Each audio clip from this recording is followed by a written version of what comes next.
वचन, सत्य वचन, अमर वचन, जीवित वचन, दिव्य वचन, सत्य वचन, अमर वचन, जीवित वचन। साई दा बामा बनी दा बामा बगरे सा निरे सा निरे सा निरे सा निरे सा। दिव्य वचन, सत्य वचन, अमर वचन, जीवित वचन, दिव्य वचन, दिव्य वचन।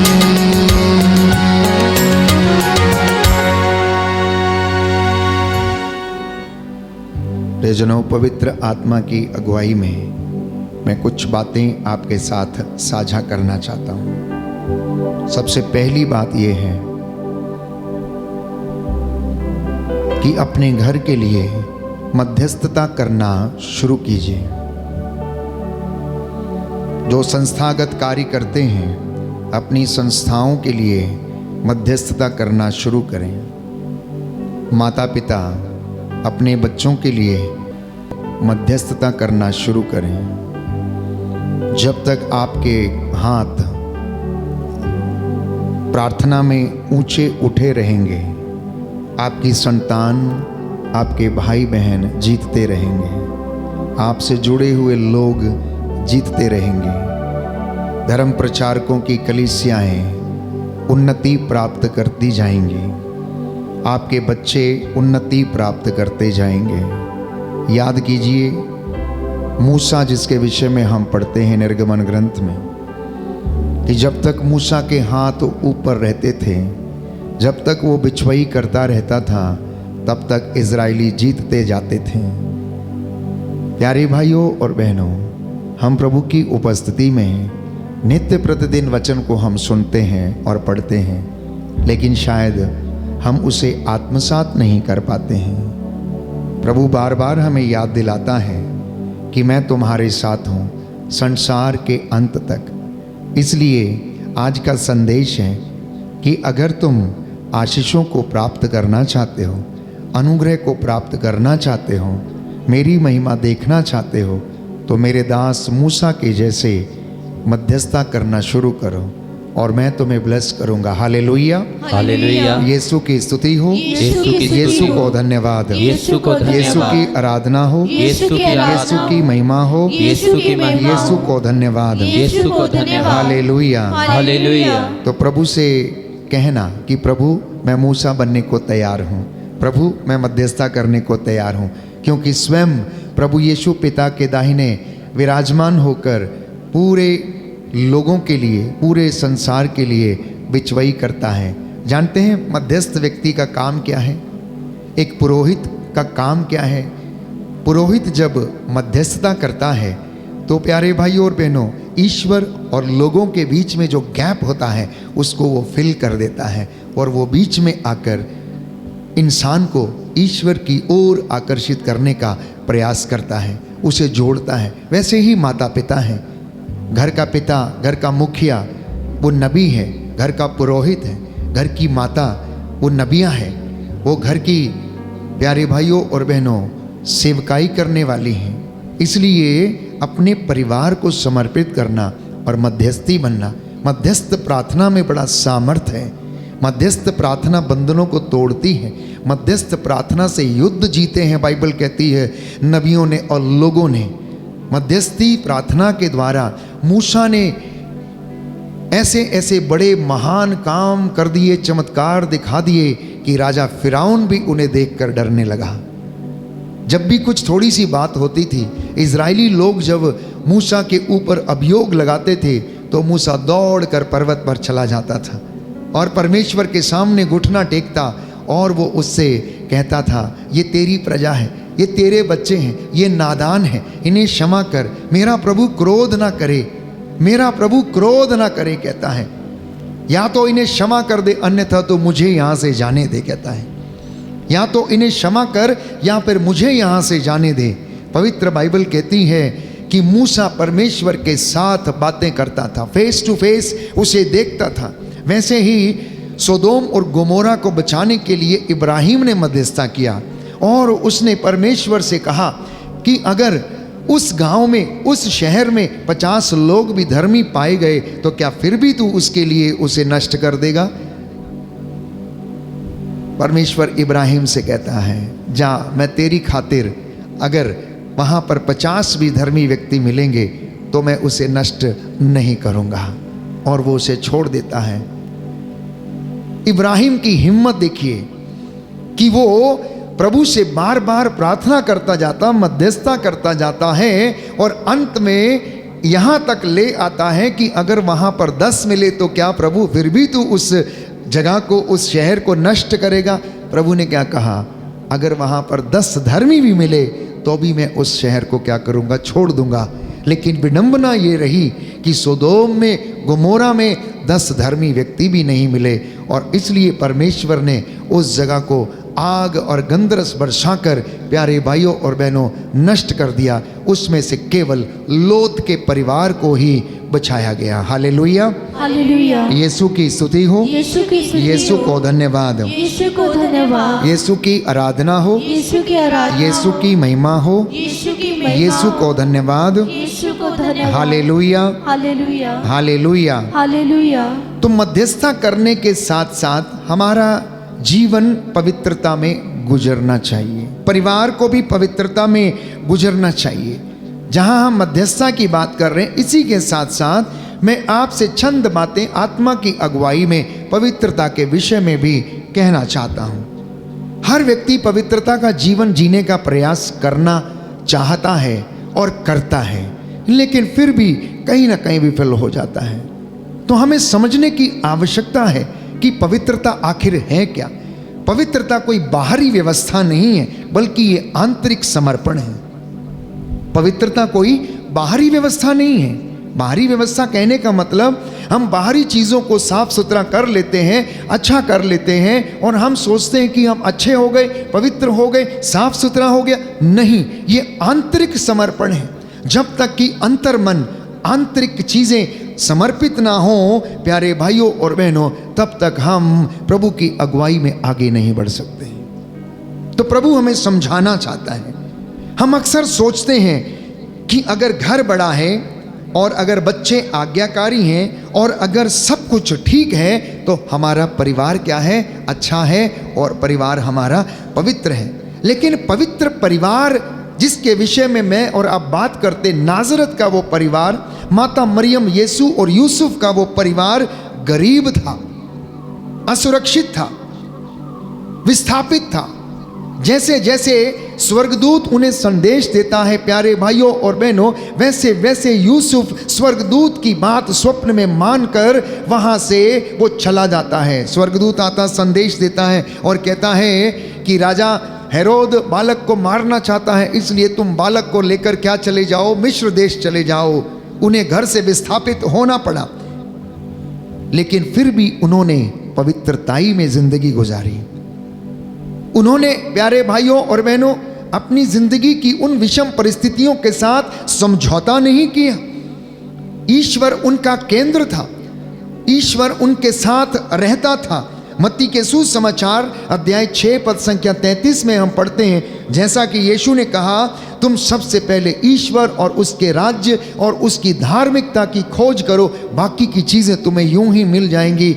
यूसुफ, माता मरियम और यीशु का परिवार प्यारे भाइयों और बहनों उन चीज़ों की खोज में लगा रहता था। Hallelujah, hallelujah. यीशु की स्तुति हो, यीशु की स्तुति हो। यीशु को धन्यवाद, यीशु को धन्यवाद। यीशु की आराधना हो, यीशु की आराधना, यीशु की महिमा हो, यीशु की महिमा हो। यीशु को धन्यवाद। यीशु को धन्यवाद। Hallelujah, hallelujah, hallelujah. हालेलुया। तो जिस घर में परमेश्वर पहले है, जिस घर में ईश्वर को सबसे प्रथम स्थान है, जिस घर में ईश्वर को पहला स्थान दिया गया है, दिया जाता है, वहां समस्याएं आखिरी हो जाती हैं। वहां समस्याएं आखिरी हो जाती हैं। मैं ये नहीं कहता कि उस घर में दुख नहीं आता या कष्ट नहीं आता, लेकिन वो आखिरी हो जाते हैं अगर परमेश्वर वहां पहले है, अगर परमात्मा वहां पर निवास करता है तो हमारी समस्याएं आखिरी हो जाती हैं। एक आत्मिक रूप से प्रेरणा देने वाली एक छोटी सी कहानी है। एक राजा ने अपने महल में एक सिंहासन बनवाया था, लेकिन सिंहासन हमेशा खाली रहता था। तो दरबारी आकर उनसे पूछते थे कि राजा, आप इस सिंहासन पर क्यों नहीं बैठते हैं? ये सिंहासन हमेशा खाली क्यों रहता है? तो राजा उसे जवाब देता है, यह सिंहासन उस राजा के लिए है जो मेरे घर का मालिक है, और इस घर पे जिसका राज है, ये सिंहासन उसके लिए है, ये सिंहासन उसके लिए। मैंने कई मर्तबा आपको एक और उदाहरण दिया है। एक व्यक्ति ने अपने घर में 10 कमरे बनवाए। एक कमरा उसने क्या कर दिया, प्रभु के लिए समर्पित कर दिया, और उसको प्रार्थना का कमरा बना दिया। जैसे कि आपके घरों में एक प्रार्थना का कमरा है, कई घरों में वो सीढ़ी के नीचे छोटा सा कमरा बनाया हुआ है, जहां पर कोई आ जा नहीं सकता। वहां पर परमेश्वर का सिंहासन बना के रखा हुआ है, वहां पर सिंहासन बना के रखा हुआ है। जहां पर 2 दीवारों के बीच में छोटी सी जगह, किसी ने वहां पर वो सिंहासन बना के रखा हुआ है। मतलब परमेश्वर को आखिरी स्थान, आखिरी जगह, कि जो जगह हमारे इस्तेमाल की नहीं है उसको हम क्या कर देंगे, क्या बना देंगे, परमेश्वर का वचन वहां पर ले जाकर रखेंगे, वहां बैठकर हम आराधना करेंगे। दूसरी जगह मेरे मेहमानों के लिए, दूसरी जगह मेरे मित्रों के लिए, दूसरी जगह हम खुल के बैठेंगे, दूसरी जगह हम टीवी लगा के बैठेंगे, लेकिन आखिरी स्थान प्रभु को। कई घरों में सीढ़ी के नीचे, प्यारे भाइयों और बहनों, लेकिन जिन व्यक्तियों ने घर में प्रथम स्थान, अच्छी जगह, अच्छा रूम प्रभु को दिया, परमेश्वर ने उन घरों को ब्लेस भी किया। तो ये एक व्यक्ति था, इसने 10 कमरों में से एक कमरा प्रभु के नाम पर कर दिया और बाकी के एक कमरा अपने लिए रखा, और 8 कमरों में उसने किराएदार लाके ठहरा दिए। किराएदार रंग बिरंगे थे, कोई नशा करता, कोई शाम को लड़ता, किसी की आपस में लड़ाई झगड़े होते। रोज उस हवेली में प्यारे भाइयों और बहनों मार पिटाई, गाली गलौज होता था, और शांति बिल्कुल नहीं थी। और ये व्यक्ति कहता, प्रभु पूरे घर में एक कमरा आपको दिया हुआ है, मैं आपकी बंदगी करता हूँ, मैं रोज पाठ करता हूँ, मैं रोज वचन पढ़ता हूँ, मैं रोज प्रार्थना करता हूँ, उपवास भी करता हूँ, मेरे घर में शांति क्यों नहीं है? तो प्रभु ने कहा, बेटा मेरी बात सुन, 10 कमरों में से एक कमरे पर मेरा अधिकार है, क्या उस कमरे में शांति है या नहीं है? तो उसने बोला है।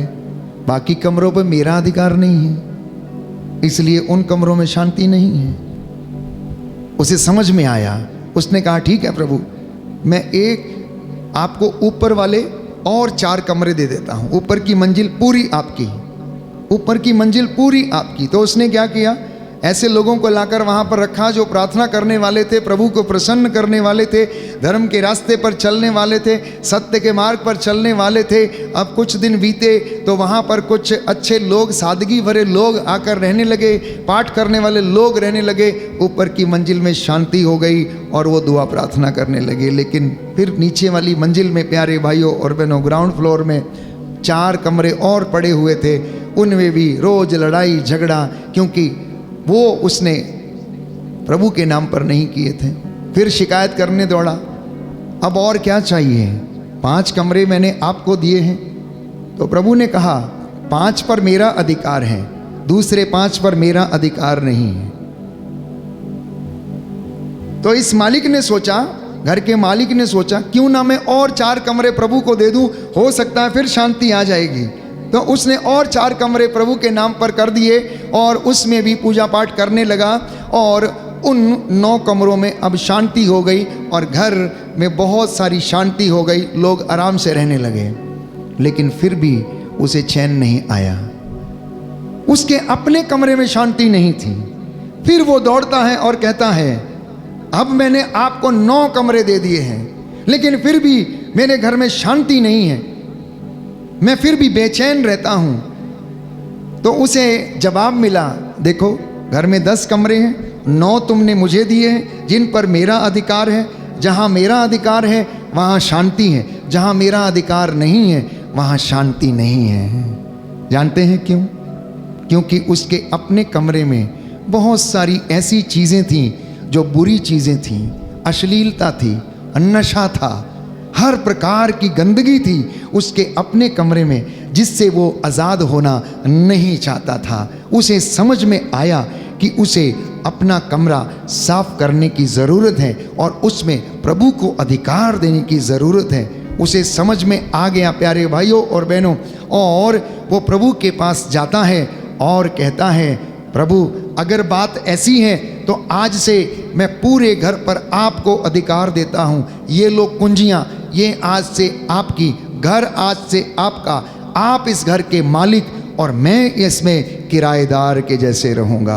Hallelujah, hallelujah. यीशु की स्तुति हो, यीशु की यीशु स्तुति को हो। धन्यवाद, यीशु को यीशु की धन्यवाद। आराधना हो, यीशु की आराधना। यीशु की महिमा हो, यीशु की यीशु महिमा। को धन्यवाद। यीशु को धन्यवाद। हालेलुया। हालेलुया। किराएदार की खासियत क्या है? आप में से जो किराए पर रहते हैं, मालिक कहता है 9 बजे ताला लगेगा, मालिक कहता है आधे घंटे से ज़्यादा मोटर नहीं चलेगी, मालिक कहता है 10 बजे बल्ब बंद होगा, मालिक कहता है कि आप यहाँ से वहाँ नहीं जाएंगे, मालिक कहता है इतने बजे आप यहाँ आएंगे, मालिक कहता 8 बजे के बाद यहाँ पर कोई पराया व्यक्ति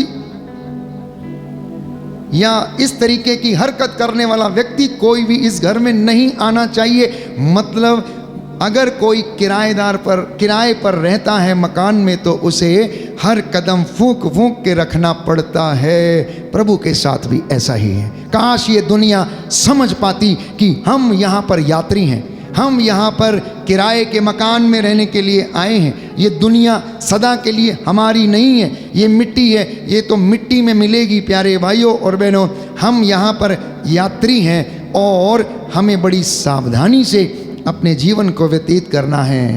तो इसलिए परमेश्वर को अधिकार देना, पवित्रता की व्यवस्था जब आप करने लगते हैं अपनी ज़िंदगी में, अपने जीवन को सुधारने लगते हैं, आध्यात्मिक जीवन में बढ़ने लगते हैं, तो परमेश्वर आपको आशीष और अनुग्रह प्रदान करता है। तो मैं बात कर रहा था पवित्रता की, कि पवित्रता कोई बाहरी व्यवस्था नहीं है, ये आंतरिक समर्पण है। आंतरिक समर्पण है, अपनी बातों को प्रभु के सामने रखना। तो संत यूसुफ के विषय में हम पढ़ते हैं कि संत यूसुफ बड़ा मौन था। पवित्र बाइबल में उसके विषय में ज़्यादा कुछ लिखा हुआ नहीं है। यूसुफ बोलता नहीं है, लेकिन मौन में ईश्वर की आवाज़ को सुन लेता है। संत यूसुफ के विषय में अगर पढ़ते हैं, जो यीशु का पालक पिता था, उसने ज़्यादा कुछ बोला नहीं, लेकिन वो मौन रहता, चुप रहता है और हर बात को वो मौन में सुन लेता है। स्वप्न में स्वर्गदूत की आवाज़ को वो सुन लेता है। स्वप्न में प्रभु का दूत यूसुफ को दिखाई दिया, उसने शोर नहीं किया, उसने बहस नहीं की, उसने तर्क नहीं किया, सिर्फ आज्ञा का पालन किया। जब स्वर्गदूत ने कहा उठो, जाओ, बालक को लेकर मिस्र देश चले जाओ, वो उठा और वो वहाँ से चला गया। स्वर्गदूत गैब्रियल आया उसके पास, माता मरियम को अपने यहाँ लाने से मत डर, जो उसके गर्भ में है वो पवित्र आत्मा के द्वारा है, तो इसलिए तू घबरा मत, तू जा और माता मरियम को अपने साथ ले आ। आज हमारे घर शोर से भरे हुए हैं, हमारा समाज शोर से भरा हुआ है।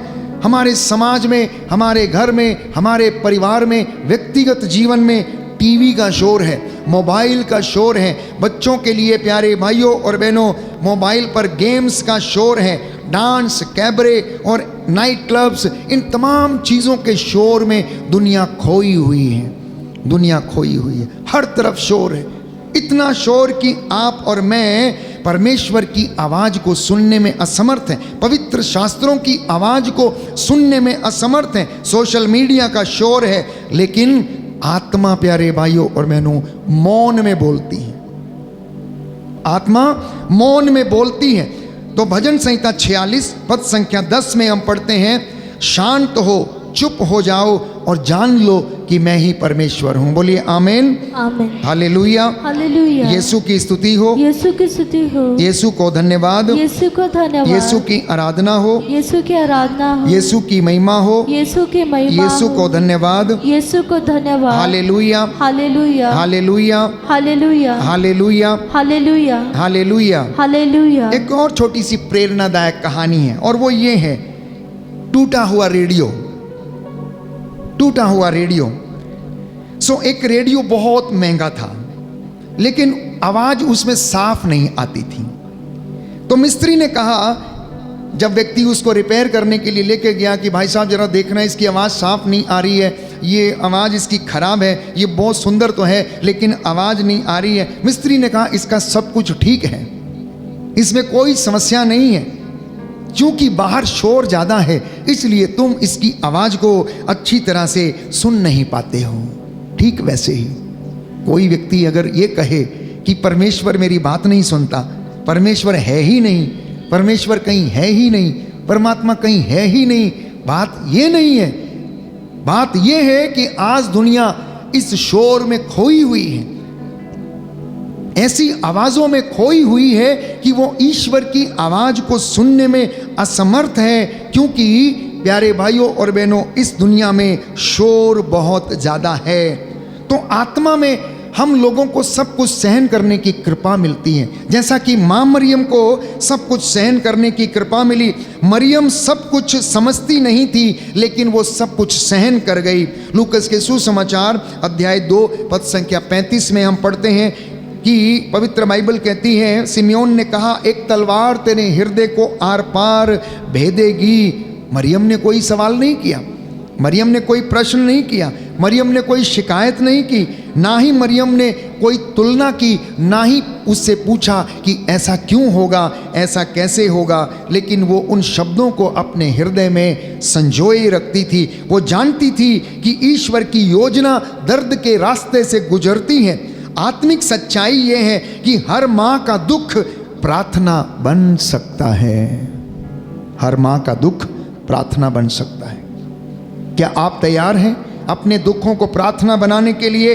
अगर आप तैयार हैं प्यारे भाइयों और बहनों, तो परमेश्वर आज की रात्रि आपको आशीष प्रदान करेगा। दीपक और तेल का जो मेल है वो कुछ ऐसा है, एक दिया जब जलता है तो तेल उसे क्या करता है, सामर्थ्य प्रदान करता है, जलने के लिए उसे सहारा देता है।